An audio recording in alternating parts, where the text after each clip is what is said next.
let's do it. No Way Home discussion. Yeah, boy. So just right off the bat, the film was terrible. Oh, 100%. Yeah. It's I've been sitting on this since Wednesday. I hated it. What a mess. Same. I went in expecting garbage. It broke me. It's this. I would put it up there with like Venom and Spider-Man 3 and The Amazing Spider-Man of exactly how to do everything opposite from those films, because this film was goddamn amazing. Oh my god. TASM was great. TASM 1 was great, but not 2. Not 2. I'm firmly on if TASM 2 could just change its villain problem, that movie would have been great. Yeah, I agree with that. You take the villains out, it's a really good movie. The second they like show up, it's like, oh, yeah, this is really bad. Which the reason I started the conversation by saying the film was bad and going to this, because I wanted to tie it all around to how this film managed to add more depth to the Raimi trilogy and the TASM duology, all while servicing Holland. Yeah, I don't know how much more I could explain or how much love I could toss at this film. Like, honestly, anything I say, I don't think I'll do it justice, which is how much it's I love a movie that absolutely does not work on paper. No, not at all. Nothing about this movie should have worked. No. Whatsoever. Like, at all. They somehow had a little miracle going, and it just... Is it slightly messy in some places? Yeah, but you have 1,000 characters you're juggling. It's going to be a little bit messy, but like everyone gets their moment, and you get everything you ever could have possibly wanted from this movie, and it just works. Something about it just works. Yeah, it takes a lot of effort to make a movie this big with so many concepts that, again, some people seeing this film are not familiar with everything going on in the MCU. So simplifying it and using the multiverse and all of these other factors and making it work is just it's a miracle. Yeah. And I might get some crap for this. I think it's better than Spider-Verse. Well, it done Spider-Verse better than Spider-Verse for me. I think I might be with you there, specifically because I think the third act of Spider-Verse gets a little too unhinged. It's rushed. Rushed. It's like, hey, here's more Spider people. Let's go do the end. It's just like, why? Whereas this, they're like, no, we have the 5 villains. They're all here. We're gonna do a thing with them. Then we're gonna only bring in 2 more. Admittedly, that it has the benefit of those characters have had 5 movies together for character development, so you don't need to really do anything with them, but it still develops them as characters. But even if you haven't watched those films, you still appreciate it. Like, I was there with people that have never seen any of the old stuff, and they all knew what was going on. They understood it, and there's that moment in the film where they Ryan Johnson you, because they subvert all expectations, and Peter convinces all the villains, be like, hey, help me make cures for you, and they're all like, yeah, okay. And it's like, wow. And then honestly, that might be like the definitive Spider-Man moment in anything for me. Like, it's sod the comics, and that is Peter Parker to a T. He's like, no, I'm not letting him do it. We're gonna fix it. It's like, and then how that plays out through the rest of the film, where the other 2 Peter Parkers get substantial roles in this in amount of time. Like, they got about a good 40 minutes. Yeah, it all works with each other. And then, you got the final act where Peter almost, he gets unhinged. He almost becomes like a Frank Castle type character. And that all has payoff too. Like, everything about this film and what they were doing with it, I absolutely loved it. Like, it's so the hardest day of my life was Thursday. Not talking to anybody about it. Literally, like, you come out and you're like that gif of that guy just sitting there waiting. It's just like, I can't talk about it to anyone. So I hate it. Like, you're just sitting there waiting, and then like people finally start talking about it. Of course, it's just a wave of reactions coming. It's just like, yes, fun. No, that was. It's crazy just how good this movie is. I can't. I'm still not over how they pulled it off. Yeah, and there's a lot of fallout happening, obviously, with the film. We brought up a conversation in regards to Hawkeye and Kingpin and all this and Daredevil. That's a big factor in this film as well, because you can line up the events of this film with Hawkeye. Like, yeah. Well, there's yeah, because he literally at the end, spoilers, he swings past the same Christmas tree. Yep. I was like, So- hey, wait a minute. I know that.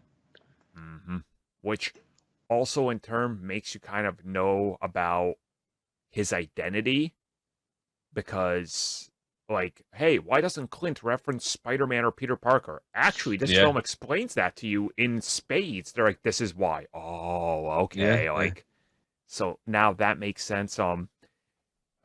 It's if there's anybody out there ever saying that this Spider-Man hasn't lost something, even after the Homecoming and Far From Home, I think you're like egregiously ignoring those two movies entirely. Yeah. But like, especially after this one, it's like the kids lost everything. Everything. Literally everything. It's like, no, we're not exaggerating. At the end, he has nothing. Nobody. He's literally alone. Like, that is... He doesn't even have the suit that people have been complaining about. Yeah. That thing is long gone. Yeah. Man,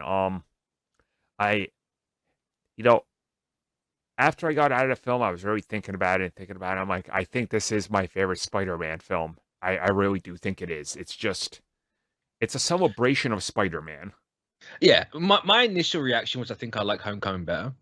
Because I think there's something special, like watching all of them recently. There's something special about Homecoming for me.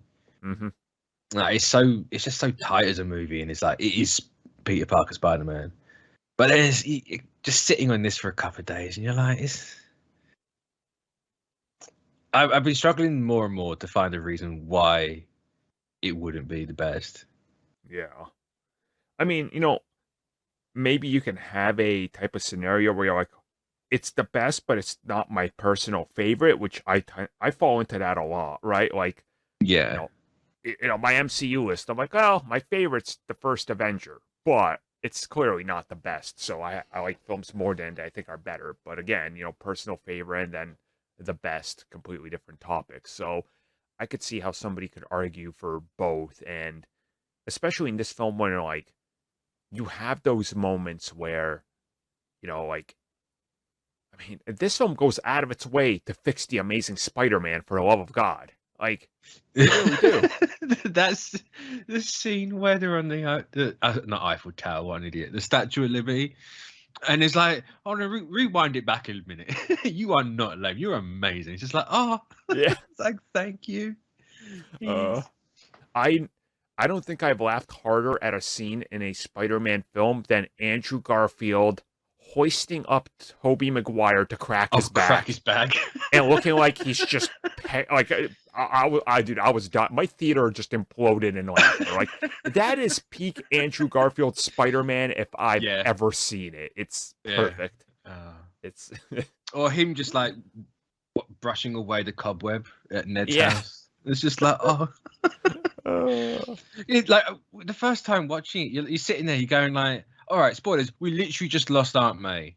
Like, yeah, just that destroyed me, that entire scene. Yeah, oh yeah. I'm going to apologize to him on Monday anyway, but Jared, I'm sorry, I inadvertently told you exactly how she was going to die in our predictions for the Nerd Academy. I was like, oh yeah, she's getting hit in the back with a glider. There's no doubt, and then it happens. I'm like, oh no. But yeah, that scene destroyed me. And then it's literally you're jumping straight into Andrew Garfield being like, yeah, I'm the real one. Look, I can hang from the ceiling.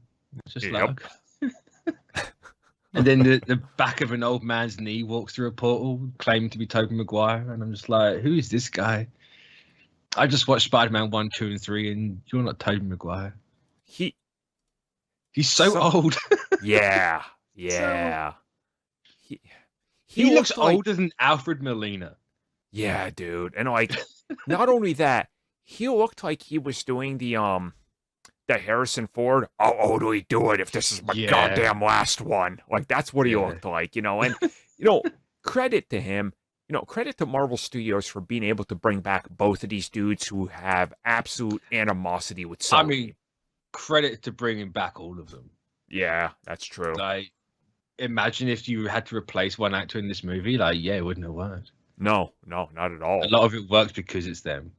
Yep. Even though Jamie Foxx was like, I'm not playing Max Dillon, I'm playing Jamie Foxx here. Like, be gone. Oh, yeah.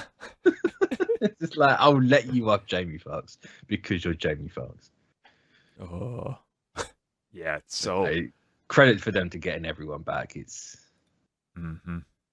Which, we're going to talk about our thoughts on the future of Toby and Andrew in a bonus members discussion later on. But there's just a lot of this that when you watch it, you're just like, it feels right at home and it feels like it belongs. Like, if this film was the end result of a fallout of two studios, and some elements of it could have felt like this is being forced in here. And admittedly, some of it you feel like it kind of does, but the fact that it all worked and kind of actually flows from one thing to another really shocked me. Even the stuff with the comedy with Ned, for example. Like, Ned can do magic now. Okay. Okay. Basically a wizard. He's a wizard now. Also, wink, nudge, nudge. He's totally not going to become a bad guy and try and kill Spider-Man. Yeah. That was a great scene as well. Totally not going to happen. Now, I kept looking at Jake the entire way through this movie because I'm like, you lost a crap ton of weight. But in this, I was like, is he bigger? Is he the same size? Is he smaller? I really couldn't tell. I feel like they put a fat jacket on him. Like, he had a jacket that looked like it was huge on him, and I think it was for that reason, because if you see him anywhere else, he's lost a lot of weight. So I think they were kind of like he was in the process of losing the weight, and they're like, just wear this jacket to make you look poofy again. Like, it's just really weird. I was like, huh. Yeah. It makes it worse because I literally saw Homecoming and Far From Home the night before. I back-to-backed it. And then I couldn't tell. I'm like, is my eyes just dodgy? Like, what's going on? No, like, even that they get more stuff to do in this movie than they have the last two. Oh, yeah. Yeah. And then, I mean, they get a lot of character development, which at the end, all the character development services Peter, where everybody officially forgets that Peter Parker is Spider-Man. Yeah. No, they don't even remember Peter Parker anymore. Like, he's been wiped off the planet Earth. Like, nobody remembers him, right? Well, I hope so, because he literally video calls into the Daily Bugle. Yeah. It's like, hey, I'm Spider-Man. Wish me luck. It's like, oh, that's going to be awkward if someone goes back and watches that one. Yeah, I wonder how that's going to affect everything, because is it just going to be like a scrambled face? Does that get wiped out of existence? Do they... I assume like the Mysterio video as well, it's all going to get just magically erased. Yeah, for convenience sake. Yeah. Which, I mean, I guess let's talk about the ending then. So, he's on his own. And with Peter on his own officially, he gets his own apartment. He's swinging off into New York. There's crime. He's your friendly neighborhood Spider-Man now. He's out there doing the crime fighting.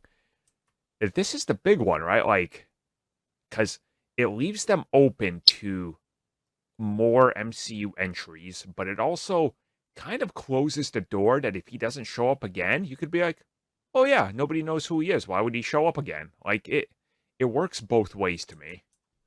Well, it's interesting. I think this might be the first one they have where it doesn't say Spider-Man will return. Yeah. Yep.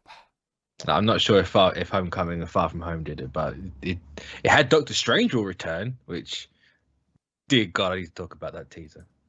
Yeah. Well, at the end of the day, like, I know they're talking about it and they're contradicting each other, but why would you leave this movie as you left it with that first post-credit scene as well if you're not going to make another set of movies? You just have to. You've left him in such a place. You can't just leave it at that. Yep.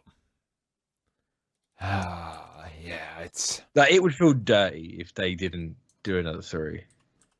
It would too, because it just feels like it comes out of nowhere. But again, you talk about the post-credit scene. They leave a piece of the symbiote behind in the MCU. Well, like, that's quite clearly there for a reason, right? Yep. Because Yep. they're gonna do their own Venom story. So, hmm, yeah, it's Which the goofiest crap you will ever see. oh my god, that did not belong in this movie. No, like everything else, this scene leaked because I remember us talking about it, and it's like they literally brought him in to just drop off. He literally Yep. just like snuck rockets on a bar on an island and then gets teleported. It's like this is Sony to I a mean, T. that was quite clearly the work of the genius that made this all possible. So thank Avi Arad in the credits. I mean, in fairness, the man's was responsible for what, the 5 Spider-Man movies prior. Also, he's the man that was able to take Iron Man from Universal and give it back to Marvel Studios. So, Yeah, I mean, he's cracked as a nut, but in a weird way, you got to thank Uncle Avi. yeah, And nobody wants to do that because he's the uncle that may or may not do something like questionable. But just don't keep the younger kids near him. Yeah, it's just in case. You never know. Uncle Avi might be like, "Hey kid, you want to be the next Spider-Man? Losing Aunt May and oh no." Thank. A lesser movie would have had the first meeting of these three to be absolutely comedic crap, but this one has the balls to make it really sad. Yep. And it's like, oh no, we know exactly what you're going through, kid. And it's like, oh, yeah. And I like how Andrew completely doesn't say he lost Uncle Ben. He's just like, oh yeah, I lost Gwen. And it's like, but you lost more than Toby, so put it in that you lost. Like, come on now. Well, also there's all the like how they talk about everything in regards to them, and hell, this movie even explains the MJ Mary Jane Watson name in relation to Michelle. You're like, oh, okay. Yeah. Huh. It's like, yeah, I don't go by Watson, it's Jones. It's like, okay. Yeah, cool. So thanks. That clears that up. So she is the real MJ. So there you go. Take that. Like, yeah, cool. This movie is what Rise of Skywalker wanted to be, and what should have been. Yeah, because it's the fan service movie, but we have like a unicorn turd in this movie because it's rare. It just worked. The difference is this one wasn't directed by somebody incompetent like J.J. Abrams. It also wasn't being like, I'm gonna just straight up say fingered then, but that's the wrong terminology. It wasn't just getting messed about with by everyone. Yeah, they weren't scrambling to get something done. Truth. It's just, yeah. It's just a pure love letter to the last 20 years of Spider-Man. Oh, 100%. Which, look, guys, there's going to be plenty more Spider-Man talk coming at you over the next couple weeks and then, months, really, years at this point. There's plenty more Spider-Man coming at us. We'll be talking about it. We just wanted to make sure we get some of our all sort of scattershot thoughts on Spider-Man No Way Home here. There'll be more, of course, as we said before, if you guys are members, there'll be more bonus topics coming, so watch for those. And, for now, well, I'm going to have to go see this film again, probably tonight, I'll be real with you. So Defoe's the best he's ever been in this movie. Oh, 100%. 100%.